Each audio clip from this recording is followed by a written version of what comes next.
अच्छा इस हेलो दोस्तों, आप सभी का स्टडी विद कॉन्सेप्ट की इस आंसर राइटिंग बैच में स्वागत है। और इसके अंतर्गत हम कॉफी बेसिकली सामने करके दिखाते हैं ताकि आपको समझ में आ जाए कि क्या चीजें हमें सुधारनी है। बाकी तो आप सभी लिख ही लेते हो। अच्छा, और बैच के अंतर्गत आपको मॉडल प्रिंटेड आंसर देने की पूरी कोशिश की जा रही है, तैयार किए जा रहे हैं। और जिससे कि आपको प्रिंटेड नोट्स प्रिंटेड निकाल सकते हो, उसको बाद में आप रख सकते हो उसको अपने लिए। तो वो चीजें भी आपको प्रोवाइड करवाई जाएगी, आपके जितनी भी जो जो मॉडल आंसर रह गए उन सभी की। तो यहाँ कुछ कॉपी है, उनको चेक करते हैं किस तरीके से उन्होंने अच्छा लिखने की कोशिश की और क्या और लिखते हैं कि वो अच्छा लिख सकते हैं। जैसे एक सिंपल सा क्वेश्चन एथिक्स का पूछा गया था, महात्मा गांधी के 7 पाप। महात्मा गांधी के 7 पापों को आप सभी जानते हैं कि महात्मा गांधी ने 7 पाप बताए हैं और उन्हीं के बारे में क्वेश्चन की संकल्पना की विवेचना कीजिए। महात्मा गांधी के 7 पाप है, उनकी संकल्पना की विवेचना करनी। अब देखो, जब भी 7 पाप आप सभी जानते हैं, फैक्चुअल इन्फॉर्मेशन ये होती है कि 7 पाप है, जैसे बिना परिश्रम के धन कमाना, ठीक है। बट इन सारी चीजों को आपको प्रेजेंट की घटनाओं के साथ इनको प्रासंगिक बताते हुए बढ़ना है। गांधी जी का ये सिद्धांत किस तरीके से वर्तमान में भी प्रासंगिक है, उस पर अभी आपको काम करना है, ठीक है ना। तो यहाँ स्टार्टिंग में ठीक है, इन्होंने बताया कि महात्मा गांधी ने समाज में नैतिकता लाने के लिए 7 पापों की संकल्पना दी और इनको ज्ञान ध्यान में रखकर मनुष्य अपने दूसरे जीवन की नैतिकता को प्रभावित कर सकता है। ठीक है, चलो ये तो ठीक है, इसको हम बोल सकते हैं चलो कि ये प्रासंगिकता इन्होंने बताई ताकि व्यक्ति की नैतिकता के विकास के लिए, समाज की नैतिकता के विकास के लिए। जैसे बिना परिश्रम धन, पहला है तो बिना परिश्रम धन प्राप्त करना। अगर कोई बिना परिश्रम धन देता है तो सोचता है तो भ्रष्ट हो। तो इसको वर्तमान में बताइए कि वर्तमान में जो 2G स्पेक्ट्रम घोटाला हुआ है, ठीक है ना, वर्तमान 2G स्पेक्ट्रम घोटाला। इसके अलावा आप देख सकते हैं, आप घोटालों को दो चार भ्रष्टाचार की बात करिए, भ्रष्टाचार की एग्जाम्पल दो चार हम दे सकते हैं, ठीक है ना। और ये इसका साथ साथ इसको बता सकते हैं कि सुशासन को कैसे बाधित है। तो बिना परिश्रम, मतलब आप एक्सप्लेन तो अच्छा किया है कि भाई बिना परिश्रम यानी बिना मेहनत से कोई व्यक्ति किसी चीज को कमाता है तो भ्रष्टाचार कहलाता है, अर्थात कर्तव्य का महत्व दिया है इसने, है ना। तो ये है परिश्रम की प्रासंगिकता, परिश्रम की गरिमा, ठीक है ना। एक तो ये हो गया। आगे है, आगे इसमें और देखूं मैं, नैतिकता बिना व्यापार। तो बिना नैतिकता के व्यापार करने पर आप भ्रष्टाचार और अन्य लोगों के साथ भी न्याय नहीं करते, इसलिए व्यापार अब देखो कैसे, ये जो आपने बताई, लेकिन एग्जाम्पल दो। जैसे चीन की व्यापार नीति, है ना, WTO की विकसित देशों के पक्ष में नीति। ऐसे थोड़ा सा उस चीज को जोड़िए तब ज्यादा अच्छा लगेगा। बाकी नैतिकता के बिना तो खुद शब्द ही बोलता है, नैतिकता के बिना व्यापार करेंगे तो भ्रष्टाचार की श्रेणी में आता है, ठीक है ना। विवेक बिना सुख, अगर आप सुख चाहिए तो आपको विवेक रखना चाहिए। अब विवेक का मतलब गांधी जी नहीं, विवेक का मतलब गांधी जी का मतलब आत्मज्ञान, एक तरह से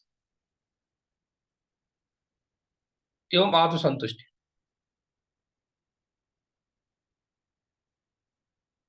ठीक है ना। त्याग बिना धर्म, यानी धर्म की जो व्याख्या वर्तमान में जो सांप्रदायिक व्याख्या हो रही है धर्म की, वो उसको दूर करने के लिए, सांप्रदायिक व्याख्या को दूर करने के लिए, वासुदेव और सर्वधर्म संभाव के लिए, उसके लिए ये पॉइंट पर साफ इनको आपको बताना होता है कि कैसे इसका इंपॉर्टेंट है, तब ज्यादा इंपॉर्टेंट होता है। बाकी ये आप एक्सप्लेन तो कर ही देंगे इसमें, ठीक है। इसी प्रकार मानव, ये ठीक है सारी चीजों में आपके मानव रहित। अब देखो साइबर क्राइम हो रही है, साइबर क्राइम है, ठीक है ना, फ्रॉड है, आपको फ्रॉड देखने को मिल रहे हैं। तो तकनीकी जितने फ्रॉड है, क्योंकि विज्ञान ने मानवता खो दी है। अगर विज्ञान में मानवता होती तो ये चीजें नहीं होते। इसके अलावा पर्यावरण, पर्यावरण शोषण हो रहा है, पर्यावरण हनन। तो विज्ञान, अगर विज्ञान का टारगेट केवल मानवता नहीं है, अगर विज्ञान में मानवता को ही ध्यान में नहीं दिया जाएगा, विज्ञान व्यर्थ है। फिर वो विज्ञान खराब हो जाएगी, विज्ञान विनाशक बन जाएगी। इसलिए ये चीज हमारे लिए बहुत जरूरी है। अगला है चरित्र के बिना ज्ञान। अब ज्ञान है, जैसे जो आपको पता है आपके पास नॉलेज है लेकिन चरित्र अच्छा नहीं है। जैसे ओसामा बिन लादेन है, इंजीनियर थे लेकिन आतंकवादी थे, उसने ज्ञान को गलत तरीके से यूज किया। तो आपको थोड़ा एग्जाम्पल यूज करना। अब बिना सिद्धांत के बिना राजनीति, तो दल बदल कानून चल रहा है, दल बदल राजनीति, राजनीति का प्राधिकरण,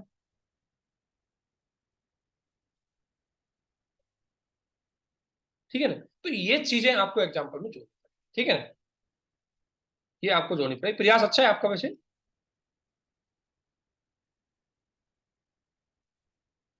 परंतु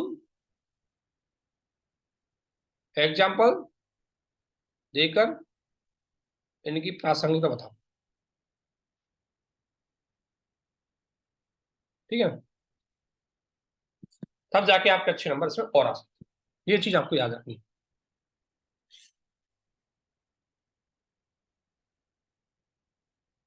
ठीक है। अगला है,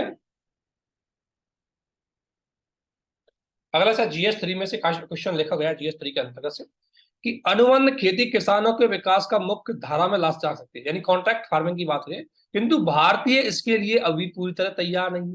तो इस क्वेश्चन के दो पार्ट है, एक तो आपको बताना है कि अनुबंध एग्रीकल्चर क्या होती है, कॉन्ट्रैक्ट फार्मिंग क्या होती है, और फिर ये कैसे डेवलपमेंट में भूमिका निभा सकती है। सेकंड, इसको भारत में क्या चुनौतियां आ रही है। इस आधार पर तीन पार्टों में हम इस क्वेश्चन को आप देख सकते हैं, ठीक है। ये चीज आपको अच्छे से देखनी, देखो सिंपल सा, अनुबंध कॉन्ट्रैक्ट फार्मिंग ये कंपनी और किसानों के बीच में होने वाला एक अनुबंध है जिसमें फसल से पहले ही फसल के निश्चित दाम तय किए जाते हैं, ठीक है, ये अच्छी है। अब किसान धारा विकास कैसे चले? किसानों की आय को दोगुना करने के लिए छोटे किसान तकनीकी अच्छी प्रयोग नहीं कर पाते, इसलिए कंपनी किसानों को तकनीकी, हाँ ठीक है, पॉइंट अच्छा है, बट एग्जाम्पल है गुजरात की जो चिप्स कंपनी है, आलू वाले किसानों के साथ जो डायरेक्टली लाइजिंग करती है और जिससे कि आलू का उत्पादन हो जाए। थोड़ा सा एग्जाम्पल आपको जरूर देते रहना है, एग्जाम्पल के बिना कुछ नहीं होगा। उत्पादन एवं खाद्य सुरक्षा बढ़ाती है, भंडारण, ठीक है, ये पॉइंट भी आपका ठीक है। उच्च तकनीकी का प्रयोग करती है, ठीक है ना। उच्च तकनीकी, तो कौन सी उच्च तकनीकी? थोड़ी सी सिंचाई की तकनीकी, उच्च किस्म के खाद बीज, ठीक है ना। पट्टे वाली भूमि को, जो किसान अपनी भूमि पर कृषि नहीं करते हुए लाभ के लिए अन्य इच्छुक व्यक्तियों के भूमि देने पर किसान को अन्न बढ़ाती है। ये पॉइंट ठीक है, बट इतना ज्यादा इसका डायरेक्ट इन्वॉल्वमेंट नहीं है। कीमत का आश्वासन, ये बिल्कुल सही है, ठीक है। तो सबसे बड़ी बात है इसमें, किसानों को आपने पॉइंट तो लिख ही दिए, सारे पॉइंट यही है कि किस तरीके से डेवलपमेंट है भूमि का, तो यही है। एक तो इसका फायदा, आप एक फायदा इसको यह है कि किसानों की आय सुरक्षा हो रही है, खाद्य सुरक्षा हो रही है, और किसानों को उचित कीमत इसमें मिल पा रही है, ठीक है। यही पॉइंट तो यही है मोस्टली इसके, बस थोड़ा सा कुछ एग्जाम्पल हो तो आपको देना है।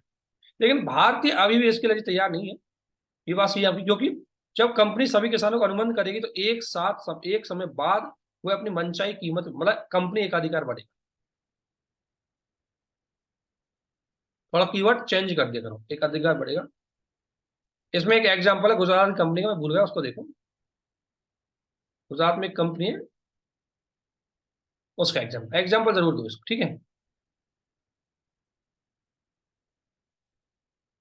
ये ठीक है। इसमें और भी कारण है, देखो सबसे पहले एक कारण है कि एक तो भारत में भूमि सुधार नहीं हुई की वादा है, एक है किसानों को कानूनी सुरक्षा का अभाव,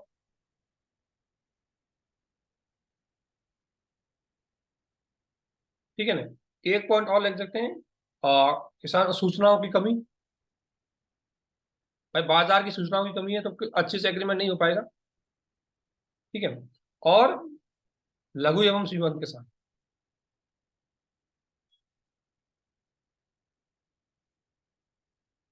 इनकी वजह से अभी भी हम इसके लिए पूरी तरह क्या नहीं, तैयार नहीं है। भूमि सुधार के अंतर्गत, भूमि सुधार का अंतर्गत अभी भी भूमि का डेटा अच्छे से प्रबंध नहीं है, तो कॉन्ट्रैक्ट किस तरीके से किया जाएगा, कॉन्ट्रैक्ट के कौन से डॉक्यूमेंट लिए जाएंगे, मतलब भूमि की वो नहीं है। किसान अगर मान लें किसानों में और कंपनी के बीच में डिस्प्यूट होता है तो बेचारे किसान की, आप सभी जानते हैं, मार्केट तक पहुंच नहीं हो पाती, सॉरी वो न्याय तक पहुंच नहीं हो पाती, क्योंकि न्याय में कानूनी प्रक्रिया काफी महंगी पड़ जाती है। इसलिए किसानों को कानूनी सुरक्षा कैसे मिलेगी? आपको पता है, एक कंपनी की पावर ज्यादा होगी तो कंपनी अच्छे से अपने हितों की सुरक्षा कर पाएगी, और किसानों को इसमें हो सकता है नुकसान झेलना पड़े, इस डर के, इस भय के वजह से किसान इसमें शामिल नहीं होते, ठीक है। तो सबसे बड़ी बात है कि इसको आगे बढ़ाने के लिए सबसे पहले कानूनी सुरक्षा जरूरी है, नीति जरूरी है, तब जाकर के उसमें किया जा सके। तो कुछ यह सुझाव आप दे सकते हैं, ठीक है। तो आपका अगर मैं बात करूं, तो पहला पार्ट बहुत अच्छा लिखा, है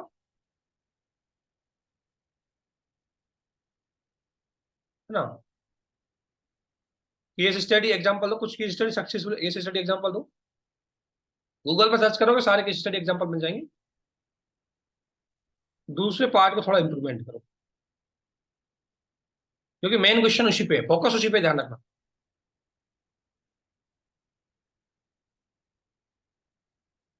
ठीक है ना।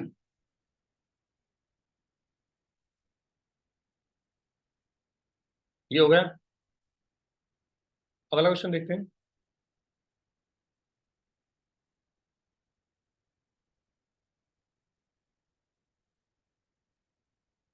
ये क्वेश्चन यूपीएससी 2022 के अंतर्गत जीएस 3 के मेंस में पूछा गया था। भारत में खाद्य प्रसंस्करण उद्योग के अवसर महत्व को विस्तृत कीजिए। भारत में खाद्य प्रसंस्करण उद्योग है, उसके अवसर और महत्व को आपको बढ़ाना है। तो अगर इसकी मैं बात करूं तो देखो, पहले सबसे बड़ी बात है कि खाद्य प्रसंस्करण उद्योग का 2 पॉइंट, एक तो उसकी क्या क्या अपॉर्चुनिटी भारत में कैसे इसको बढ़ाया जा सकता है और इसका महत्व क्या है। तो खाद्य प्रसंस्करण उद्योग एक प्रकार का विनिर्माण है जिसमें कृषि और पशुधन संबंधित कच्चे मालों में पदार्थों में बदलना, वो कच्चे माल को खाद्य पदार्थों में बदलने की प्रक्रिया। ठीक है, ये अच्छा लिखा है आपने। ठीक है, मतलब आपको एक बात ध्यान है, जिसने भी कॉफी लिखी है उसने मतलब क्वेश्चन को समझने की बहुत अच्छी सी अंडरस्टैंडिंग है, क्वेश्चन को प्रेजेंट पे अच्छे से करते हैं, थोड़ा कंटेंट पे थोड़ा सा केस स्टडी वगैरह आपको एग्जांपल से ट्रीट करोगे ना, आपका आंसर बहुत बेस्ट है। मैथ तो क्या है, रोजगार, बिल्कुल सही। मैथ तो क्या है, रोजगार, तो बिल्कुल सही है आपकी बात।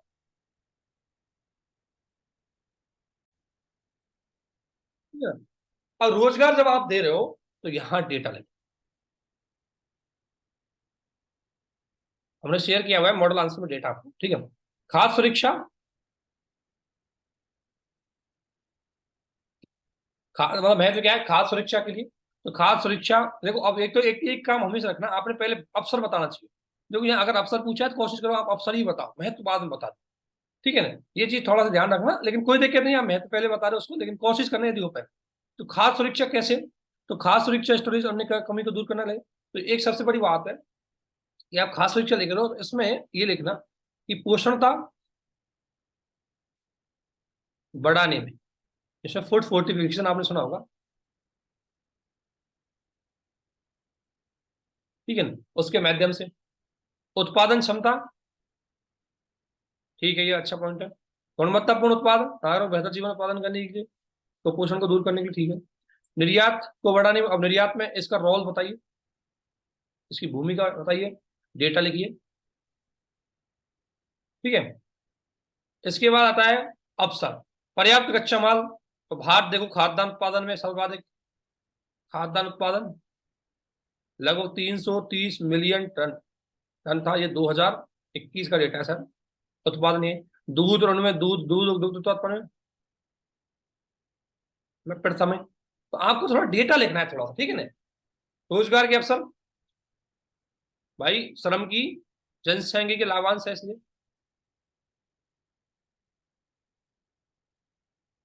62% भारत में यूथ है। ठीक है, मेक इन इंडिया कार्यक्रम अच्छी बात है। ये जनसंख्या के लाभांश हमने, डेटा लिखो, डेटा जरूर लिखो, आप लिखते रहो डेटा जरूर लिखो। जीएस 3 में डेटा बहुत इंपॉर्टेंट, आप फैक्ट बहुत इंपॉर्टेंट। ठीक है ना। इसके अलावा अवसर कैसे थे, एक तो निवेश, भारत में निवेश अच्छा हो रहा है एफडीआई के माध्यम से, उसको लिख दियो। और निवेश के अवसर भारत में बहुत ज्यादा है, इसलिए भारत में चीजें आगे बढ़ रही है। ठीक है, कोशिश करो 2-4 पॉइंट है वो और एक्सटेंडेशन बढ़ाया जाए, ताकि थोड़ा सा क्वेश्चन और बढ़ जाए। बाकी आपने पॉइंट लिखे बहुत बढ़िया है, बट मेरा एक कंसर्न है, आप थोड़ा सा इसमें कुछ फैक्ट जोड़िए। ये ठीक है, आपका पॉइंट निष्कर्ष ठीक है, गुड। तो अच्छा लिखा है आपने, है ना। समझ अच्छी है क्वेश्चन को लेकर, निरंतर लिखें, बस थोड़ा सा फैक्ट्स यूज करें। हम्म,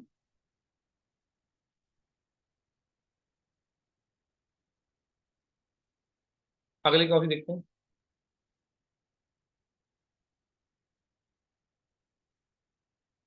अगला है ज्योग्राफी का क्वेश्चन है, प्लेट विवर्तन की सीमाओं में विभिन्न प्रकार क्या है, प्रत्येक प्रकार की प्लेट संबंध विभिन्न प्रकार की स्थलाकृतियों का भी उल्लेख कीजिए। ज्योग्राफी में है, प्लेट पीपीटी थ्योरी है, प्लेट विवर्तन की सिद्धांत है, उससे ये क्वेश्चन आपसे पूछा गया है।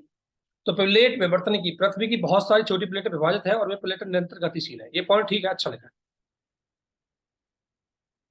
ठीक है। अब प्रकार, अपसारी प्लेट, अभिसारी प्लेट और रूपांतरित प्लेट। ठीक है, ये तीनों ठीक है।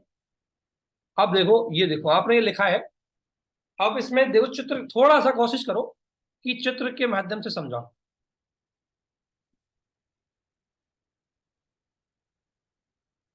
भाई ज्योग्राफी क्वेश्चन थोड़ा चित्र बनाओ। ठीक है ना। चाहे वो अभिसारी है, ऐसे प्लेट आ रही है दो। ठीक है ना। ऐसे चित्र के माध्यम से थोड़ा समझाने की कोशिश करो। जिसमें पहला है महाद्वीपीय महासागरीय प्लेटें एक दूसरे से समीप आती है। महासागरीय प्लेट घनत्व के कारण नीचे दर्शाती है और एक बल प्रभाव का निर्माण होता है। अच्छा है, ये ठीक है भाई। एक तो सबसे बड़ी बात है कि अभिसरण की वजह से किसका निर्माण होता है? बलित पर्वत। ये पॉइंट आपको ज्यादा हाई, इसको पॉइंट को थोड़ा हाईलाइटेड करना है। ठीक है। इसके अलावा महासागर महासागरीय, इससे क्या होता है? द्वीपों का निर्माण होता है। ठीक है। ठीक है।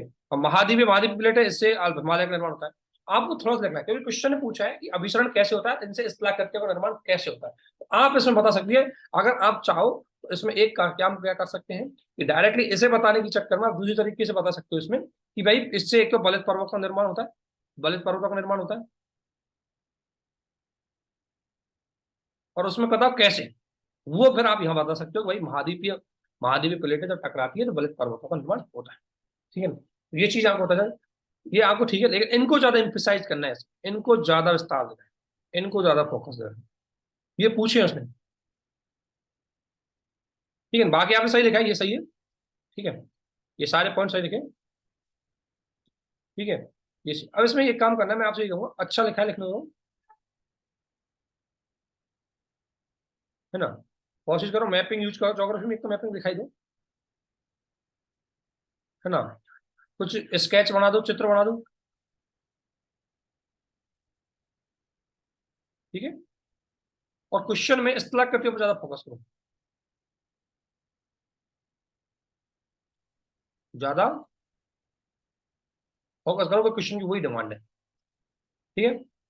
आगे ठीक लिखा है आपने।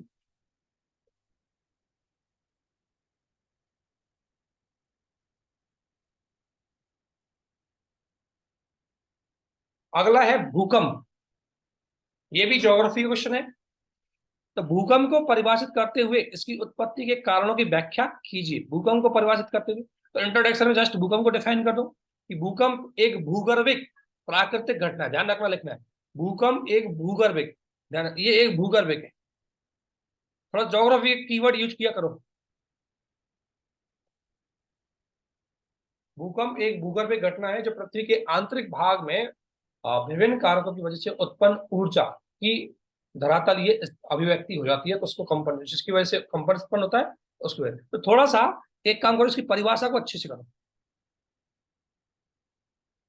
क्योंकि स्पेशल पूछा है उसने, इसलिए।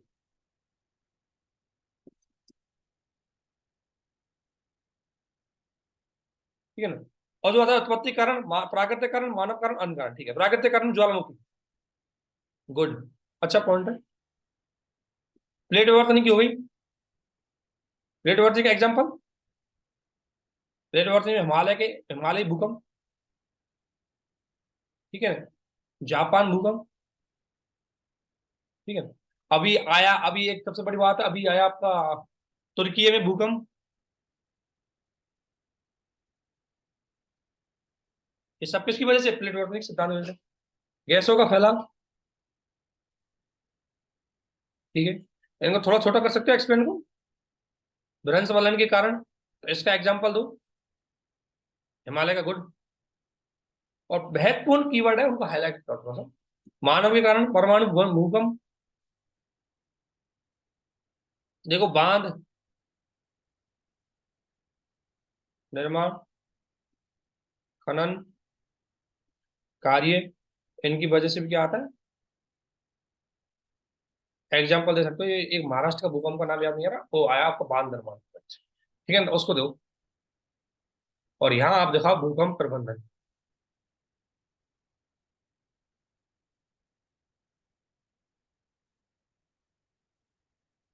हम्म। मैपिंग बना सकते हो बाहर के कुछ, थोड़ा सा मैपिंग दिखा दो।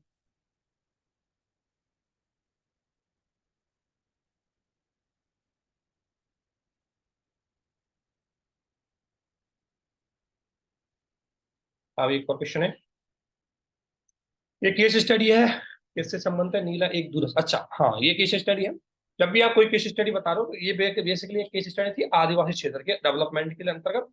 और वह आदिवासी क्षेत्र जिसकी लोकेशन अगर मैं बात करूं, तो लोकेशन एक सीमावर्ती डिस्ट्रिक्ट है, और साथ ही वहां पर विभिन्न प्रकार की समस्याएं भी है। तो ऐसी स्थिति में आपको वहां का एक एसपी बनाया गया है, तो फिर आप किस तरीके से उस समस्या का समाधान करेंगे, वो आपके समक्ष केस स्टडी दी गई है। तो अपर एक केस स्टडी, ये अच्छा लिखा है, इंट्रोडक्शन बहुत बढ़िया, आप पूरी केस स्टडी को समराइज कर दिया। ठीक है। हितधारक, हितधारक को ध्यान रखना, ऐसे दिखा दिया करो हितधारक और चित्र बना करके अच्छे से। ठीक है, ये ठीक है। अब निर्णय में नैतिक सिद्धांत, एक सत्यनिष्ठा ईमानदारी, ठीक है। पर्यावरण नैतिकता, ठीक है। और कर्तव्यवादी, ठीक है। बट इनको एक काम करो, जो आप इतना एक्सप्लेन करो बहुत टाइम लग जाएगा, संक्षिप्त में एक्सप्लेन करो,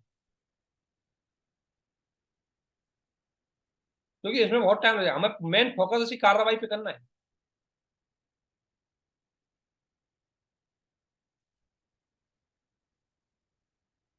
क्योंकि एग्जाम में हमारे पास समय नहीं बचता कि आप इतने से एक्सप्लेन करें हर चीज को, है ना। ठीक है, समावेशी मुद्दा, ठीक है। नीला को क्या करें, ये इंपॉर्टेंट पार्ट, इसको ज्यादा फोकस करो। ठीक है। तो विस्थापन को रोकना होगा, इससे पहले बुनियादी ढांचे का अच्छा करना होगा, खनन कार्य बहुत बंद करना होगा।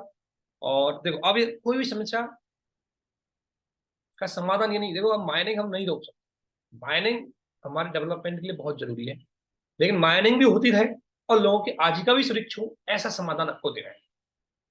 तो आपको कहना चाहिए कि देखो भाई, एक तो वैकल्पिक आजीविका के साधनों को बढ़ाया जाए, दूसरा खनन में से इनको रॉयल्टी दी जाए। जैसे क्या है, आपने जिला डीएमएफ, जिला खनन प्रबंधन कोष, जो 2015 में खनन एक्ट के अंतर्गत स्थापित किया गया था, उसके माध्यम से इनको रॉयल्टी दी जाए, तो वो थोड़ा सा आपको ऐसे डिसीजन इसमें लेने पड़ते हैं। सरकारी योजनाओं को लागू करना, जो लोगों की योजनाओं के बारे में जानकारी देना, अब वो तो ठीक है। ठीक है।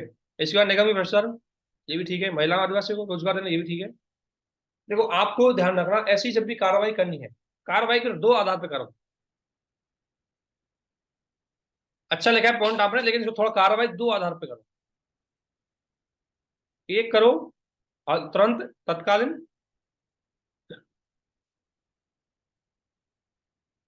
और एक करो दीर्घकालीन रणनीति। तत्कालीन के अंतर्गत टीम बनाओ, जांच करवाओ,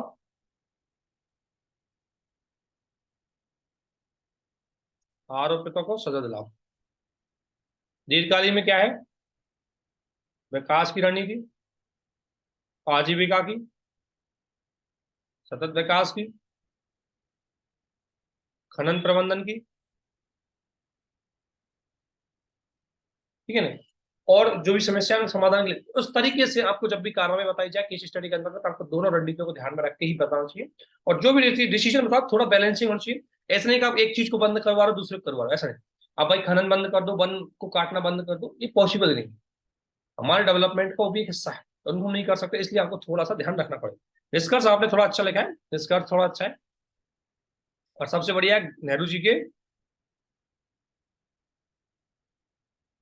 पंचशील सिद्धांत, सभी पढ़ा होगा। पंचशील सिद्धांत नेहरू जी ने जनजातियों के साथ विकास किस तरीके से किया जाए उसमें दिए, उनको भी इंप्लीमेंट किया जाए।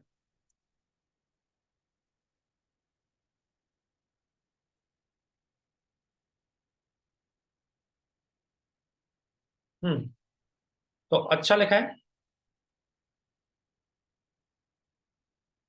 रणनीति तो दो आधारों पर लिखो, जब भी रणनीति या कार्रवाई लिखे तो कोशिश कर दो आधारों पर लिखो, है ना। और समाज के सभी वर्गों की भागीदारी बताओ, क्योंकि आप एसपी है तो आपसे ही सब कुछ नहीं होगा, आपको समाज के सभी वर्गों की भागीदारी चाहिए। ठीक है ना। और केस स्टडी बता सकते हो, कुछ कुछ कुछ जगह केस स्टडी हुई है ऐसे, मतलब मैं आपको बताऊँ, एक केस स्टडी आप यूज कर सकते हो।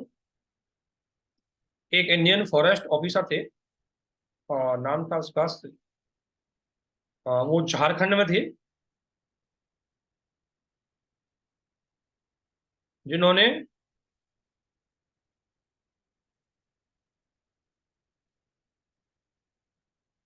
जिन्होंने जनजाति क्षेत्र को विकसित कर दिया,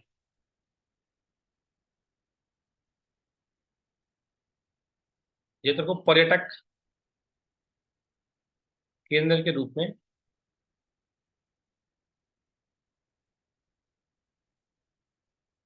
या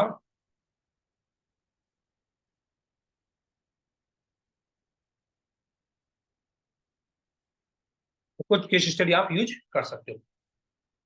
ठीक है ना? तो उस तरीके से आपका क्वेश्चन बहुत ही अच्छा हो जाए। तो आपको ये बहुत अच्छा लिखा है, और जब भी आप आंसर राइटिंग करें तो इस तरीके से चीजें करें ताकि, और नेक्स्ट आंसर में इनको अप्लाई करने की पूरी कोशिश करें ताकि आपका आंसर बहुत अच्छे से इम्प्रूव हो।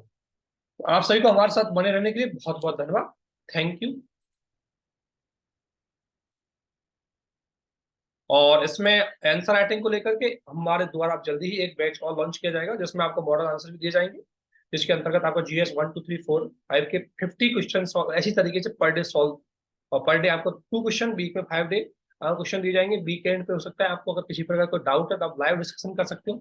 ठीक है ना? ताकि आप बेहतर तरीके से चीजों को समझें। कॉफी हम कोशिश करेंगे आप किसी तरीके से चेक की जाए ताकि आपको डायरेक्टली बोल के समझाया जाए कि आपको क्या पर, कहाँ पर क्या लिखना है, क्योंकि कई बार लिखने की वजह से वो चीजें अमूर्त हो जाती है, आप उसको समझ नहीं पाते। हमारा कहने का सेंस अलग होता है, आप उसको अलग समझ जाते हैं, और ये चीज कई बार कॉपियों में देखने को मिली है। इसलिए आप सभी से निवेदन है कि अगर आपको अच्छे से आंसर राइटिंग करनी है तो बहुत अच्छे से जुड़िए, ताकि आप बेहतर तरीके से अपने आंसर राइटिंग को इंप्रूवमेंट कर सकते हैं।